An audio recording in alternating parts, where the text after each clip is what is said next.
ഓസ്ട്രേലിയയിലെ ലേഷർ ക്ലബിൻ്റെ ഫെസിലിറ്റീസ് എങ്ങനെയാണ് അതൊക്കെ ആൾക്കാർ ഉപയോഗിക്കുന്നത് എന്താണെന്ന് വെച്ച് കഴിഞ്ഞാൽ ഒരുപാട് ലേഷർ ക്ലബ്ബുകളുണ്ട്. അതുപോലെ തന്നെ സ്വിമ്മിങ്ങിന് വേണ്ടിയിട്ടുണ്ട്. നമുക്ക് ബുക്ക് ചെയ്ത് പോകാൻ പറ്റും.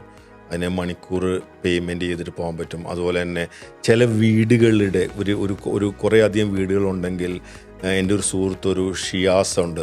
ആ ഷിയാസും ഒരു ജമീലും അവർ താമസിച്ചുകൊണ്ടിരുന്ന ആ വീടിൻ്റെ കോമ്പൗണ്ടിലൊരു ലേഷർ ക്ലബ്ബ് ഉണ്ടായിരുന്നു. അവിടെ താമസിക്കുന്ന എല്ലാവർക്കും അത് ഫ്രീ ആയിരുന്നു. അവിടെ നമുക്ക് ടെന്നീസ് കളിക്കാനുള്ള സംവിധാനം ഉണ്ടായിരുന്നു, സോന ഉണ്ടായിരുന്നു, സ്വിമ്മിംഗ് പൂൾ ഉണ്ടായിരുന്നു, അങ്ങനെ എല്ലാ ഫെസിലിറ്റി ഉണ്ടായിരുന്നു. അത് പെയ്ഡും അല്ലായിരുന്നു, അവിടുത്തെ റെസിഡൻസിന് പെയ്ഡും അല്ലായിരുന്നു. നേരെ മറിച്ച് പെയ്ഡായിട്ടുള്ള ഒരുപാട് ലേഷർ ക്ലബ്ബുകളുണ്ട്.